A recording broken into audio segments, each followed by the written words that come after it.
विद्युत धारा के चुंबकीय प्रभाव। इसमें पूछा जाएगा चुंबकीय क्षेत्र की तीव्रता का मात्रक क्या है, तो क्या बोलोगे ऑस्ट्रेट, ठीक है, इंपोर्टेंट है इसमें। बाकी सीधा आता है रूल, दक्षिण हस्त अंगुष्ठ नियम क्या बोलता है, ऐसे ये है, ठीक है।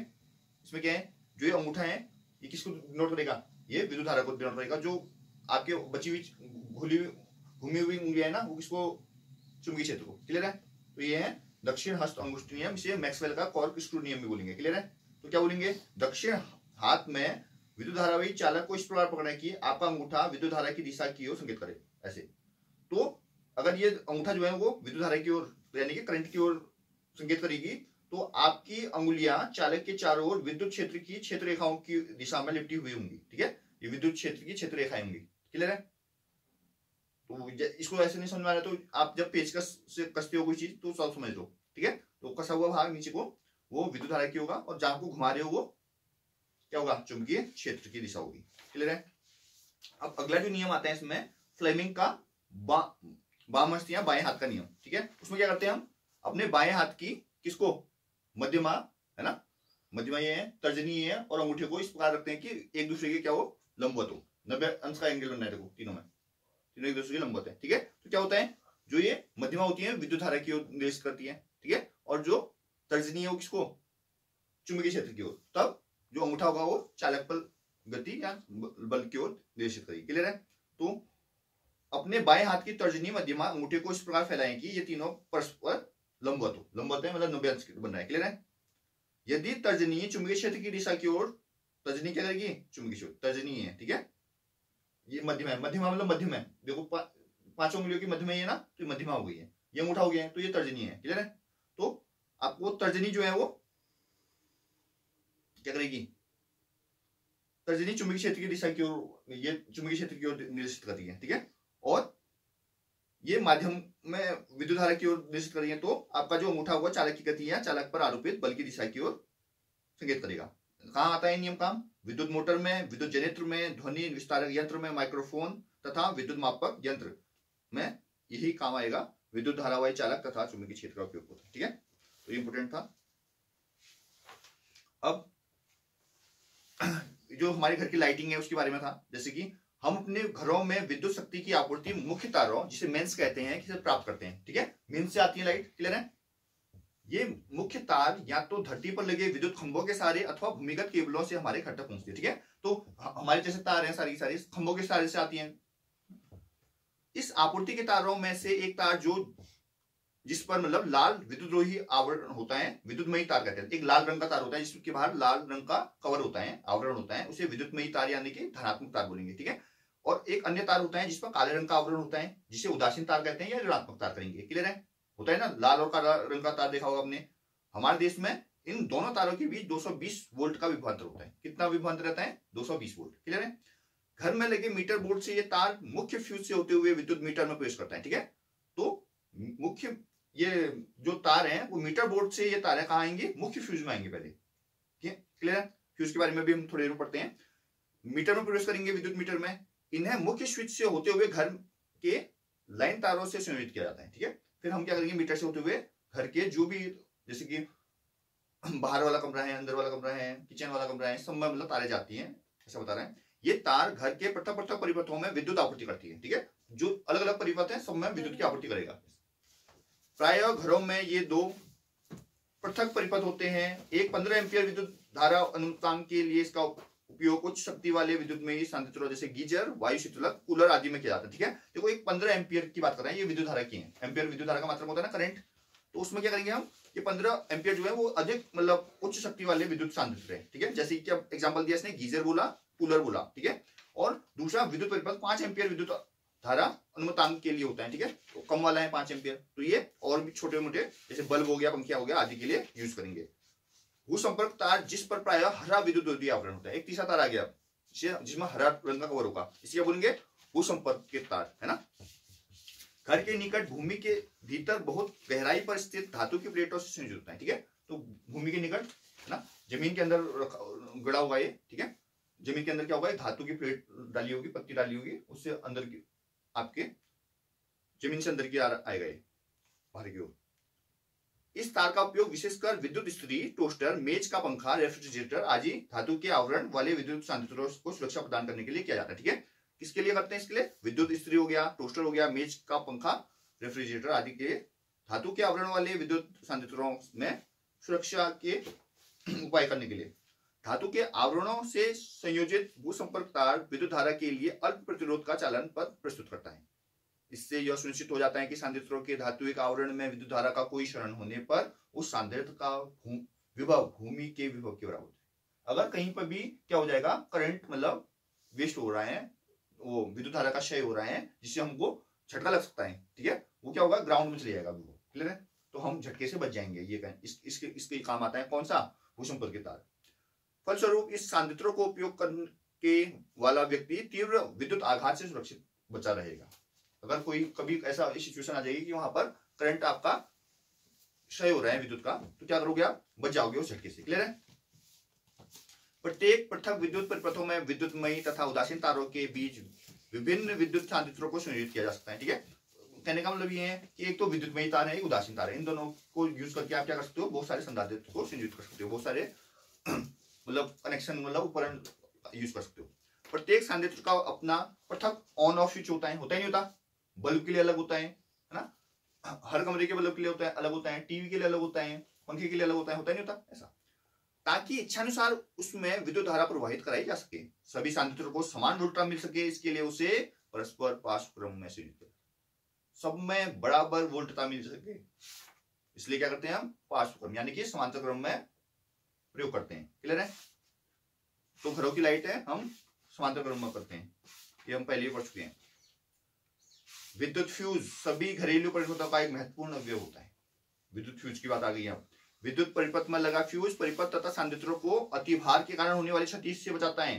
ठीक है, फ्यूज क्या करता है?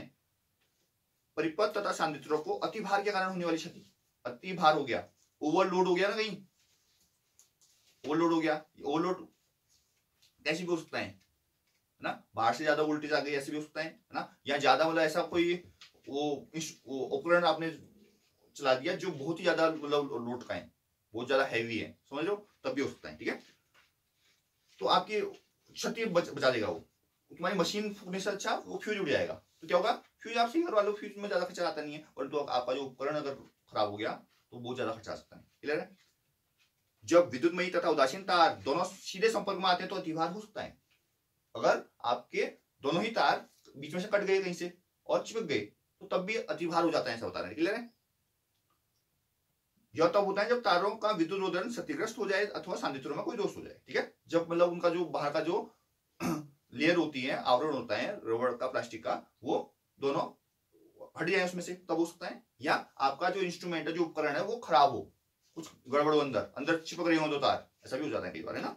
या वो तार मेटल का कोई है तो मेटल में चिपक रही हो और दूसरा भी मेटल में चिपक रहा हो, तो ओवरऑल दोनों कनेक्ट हो जाएंगे, तभी हो जाता है। ऐसी परिस्थितियों में किसी परिपथ में विद्युत धारा अकस्मात बहुत अधिक हो जाती है, ऐसे में क्या होता है? एकदम बढ़ जाती है विद्युत धारा, इसे लघु पतन कहते हैं। लघु पतन यानी कि शॉर्ट सर्किट होता है, बोलते हैं शॉर्ट सर्किट हो गए, वही है लघु पतन बोलते हैं हिंदी से। विद्युत फ्यूज का उपयोग विद्युत परिपथों तथा विद्युत सांद्रतों को अवांछनीय उच्च विद्युत धारा के प्रभाव को समाप्त करके संभावित क्षति से बचाना है। ठीक है, तो विद्युत फ्यूज का क्या उपयोग है बोलेगा तो क्या बोलोगे? विद्युत फ्यूज का उपयोग विद्युत परिपथ तथा विद्युत सांद्रतों को अवांछनीय उच्च विद्युत धारा के प्रभाव को समाप्त करने, संभावित क्षति को बचाना है। ठीक है, दोबारा समझा रहा हूं, ध्यान देना। विद्युत फ्यूज का जो उपयोग है वो जो विद्युत परिपथ है या विद्युत संधार, विद्युत के उपकरण है, ठीक है, ऐसे समझ लो, विद्युत के जो भी आपके परिपथ हैं या विद्युत के जो भी उपकरण हैं, उसमें अगर कभी क्या होगा? उच्च विद्युत धारा आ जाएगी, उच्च करंट आ जाएगा। क्लियर है? उच्च विद्युत धारा हो जाएगी तो उच्च विद्युत धारा का प्रभाव को हम कर देंगे समाप्त कर देता है, और हमको क्या होती है जो क्षति की संभावना होगी उससे बच जाएंगे हम। क्लियर है? तो फ्यूज का उपयोग क्या है? विद्युत परिपथ या विद्युत जो सांद्रत्र है उनमें क्या होने वाली एकदम अगर उच्च हमारी विद्युत धारा हो जाएगी तो उसको प्रभाव को समाप्त कर देगा और हम जो भी संभावित क्षति है उससे बच जाएंगे। तो विद्युत फ्यूज का ये प्रयोग है। क्लियर है? जब दो तार चिपकेंगे तो एकदम विद्युत धारा बढ़ जाएगी, क्षति होगी, वो फ्यूज उड़ेगा तो क्षति से बच जाएंगे हम, नुकसान से बच जाएंगे। फ्यूजों में होने वाला जूल तापक फ्यूज को पिघला देता है जिससे विद्युत परिपथ टूट जाता है। ठीक है, तो बहुत ही मतलब कम गलनांक का यूज करते हैं वहां पर, तो एकदम पिघल जाता है, और एकदम वोल्टेज हाई हो जाती तो ये धातु में हीट दोगे तो ऑब्वियस बात है वो पिघल जाती हैं, देखते हो आप, है ना। लोहार वगैरह उसी प्रोसेस से तो मतलब इतने लोहे की किसी वस्तु से रूप ढाल देते हैं एक दूसरे से। आपूर्ति वोल्टता में दुर्घटनावश होने वाली वृद्धि से भी कभी कभी अतिभार हो सकता है। तो जो वोल्टेज आगे से आ रही है उसमें अगर एकदम ज्यादा वोल्टेज डाल दी तब भी ऐसा हो सकता है, बता रहे हैं, ठीक है। ट्रांसफार्मर से ज्यादा वोल्टेज आ गई अगर तब भी हो सकता है, ऐसा बता रहे हैं। कभी कभी एक ही सॉकेट से बहुत से विद्युत सांद्रित्रों को संयोजित करने से भी अतिभार हो सकता है। अब एक सॉकेट है जिसमें बहुत सारे प्लग लगा दिए, उसमें बहुत सारे जोड़ते जा रहे हो, जोड़ते जा रहे हो, बहुत हेवी जोड़ते जा रहे हो, तो भाई इतना लोड तो क्षमता होगी नहीं उसकी, तो क्या हो जाएगा, गड़बड़ हो जाएगा। क्लियर है। अब इसमें क्या है, देखो दिक्सूची एक छोटा चुंबक होता है ना। दिक्सूची बोले तो कंपास की बात करते हैं, जो डायरेक्शन बताता है, दिशा बताता है। क्लियर है। इसका एक सिरा उत्तर की ओर संकेत करता है, जिसे उत्तरी ध्रुव कहते हैं, तथा दूसरा सिरा जो दक्षिण की ओर संकेत करता है उसे दक्षिण ध्रुव कहेंगे। किसी चुंबक के चारों ओर एक विद्युत क्षेत्र होता है जिसमें उस चुंबक के बल का संसूचन किया जाता है, ठीक है। चुंबक के चारों ओर क्या होगा, एक चुंबकीय क्षेत्र होगा जो क्या करेगा, उस पर बल का संसूचन करेगा, बल बताएगा कहां हुआ है। क्लियर है। किसी चुंबकीय क्षेत्र के निरूपण के लिए चुंबकीय क्षेत्र रेखाओं का उपयोग किया जाता है। चुंबकीय क्षेत्र रेखाएं वह पथ है जिसके अनुदिश कोई परिकल्पित स्वतंत्र उत्तरी ध्रुव गमन करने की प्रवृत्ति रखता है। चुंबकीय क्षेत्र के किसी बिंदु पर क्षेत्र की दिशा उस बिंदु पर रखे उत्तरी ध्रुव की गति की दिशा द्वारा दर्शाई जाती है, तथा चुंबकीय क्षेत्र प्रबल होता है वहां चुंबकीय क्षेत्र रेखाएं एक दूसरे के निकट आ जाती है। जहां पर प्रबल होगा चुंबकीय क्षेत्र रेखाएं उसके निकट आएंगी। ऑब्वियस बात है, सोचो ना कोई लोहे की चीज चुंबक के पास में ले जाओगे, जितना चुंबक पास में होगा उतना पास आ जाएगी वो, जल्दी आएंगी, प्रबल हो जाएगा ना, इसका मतलब चुंबकीय क्षेत्र प्रबल हो गया नहीं हो गया। किसी विद्युत धारावाही धातु के तार से एक चुंबकीय क्षेत्र संबद्ध होता है। तार के चारों ओर क्षेत्र रेखाओं अनेक संकेंद्रीय वृत्तों के रूप में होती हैं, जिसे की दिशा दक्षिण हस्त अंगुष्ठ नियम द्वारा ज्ञात की जाती है। हमने देखा था दक्षिण हस्त अंगुष्ठ नियम ऐसे करके। क्लियर है। चुंबकीय क्षेत्र, ये विद्युत धारा, क्लियर है, अंगूठा। देखो हम अपने घरों में प्रत्यावर्ती विद्युत शक्ति 220 वोल्ट पर प्राप्त करते हैं, जिसकी आवृत्ति क्या होती है, 50 हर्ट्ज होती है। कितना हर्ट्ज होती है, 50 हर्ट्ज की आवृत्ति रहती है, और 220 वोल्ट की क्या होती है, विद्युत शक्ति होती है या विभवांतर होता है। आपूर्ति का एक तार लाल विद्युत रोधक युक्त होता है जिसे विद्युतमयी तार कहते हैं, दूसरा काला होता है जिसको उदासीन तार कहते हैं। इन दोनों तारों के बीच 220 वोल्ट का क्या होता है, विभवांतर होता है। तीसरा तार भूसंपर्कित तार होता है जिस पर हरा विद्युत रोधन होता है। यह तार भूमि में गहराई पर दबी धातु की प्लेट से संयोजित होता है, ठीक है। भूमि के अंदर एक धातु की प्लेट दबी होती है, उस पर उससे जुड़ा होता है ये तार। कौन सा, भूसंपर्कित तार, जिसे हरा रंग का तार बोलेंगे अपन। भूसंपर्कण एक सुरक्षा उपाय है। क्यों करते हैं, सुरक्षा उपाय है भाई, जो यह सुनिश्चित करता है कि सांद्रित्रों के धात्विक आवरण में यदि विद्युत धारा का कोई विशरण हो तो उस सांद्रित्र का उपयोग करने वाला व्यक्ति को गंभीर झटका न लगे। पहले बहुत होता था ये, ठीक है।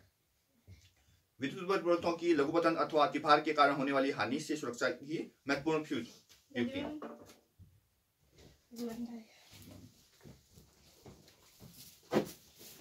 क्लियर है।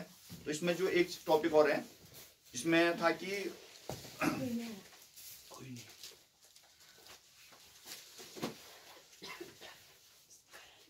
ऐसा पूछ सकते हैं, देखो दो क्षेत्र रेखाएं एक दूसरे को क्यों नहीं काटती हैं कभी, है ना। तो बोलेंगे दो क्षेत्र रेखाएं कभी भी एक दूसरे को प्रतिच्छेद नहीं करती हैं। ध्यान देना, इंपोर्टेंट टॉपिक है, पूछता है ना। दो क्षेत्र रेखाएं एक दूसरे को कभी नहीं काटती हैं या प्रतिच्छेद करती हैं।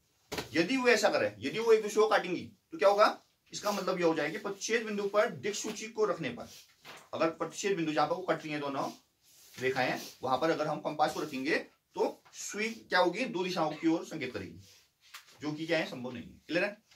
तो क्या बोलेंगे हम, दो क्षेत्र रेखाएं कभी भी एक दूसरे को नहीं काटती है। क्यों नहीं काटती हैं, इसलिए नहीं काटती हैं, अगर प्रतिच्छेद बिंदु पर यानी कि कटान बिंदु पर हम अगर दिक्सूची यानी कि कंपास को रखेंगे तो वहां पर क्या होगी, दो दिशाएं की ओर मतलब वो कंपास संकेत करेगा, जो कि संभव नहीं है। कंपास एक ही साथ दो दिशाओं की ओर संकेत नहीं कर सकता ना, एक ही दिशा दिखाएगा ना।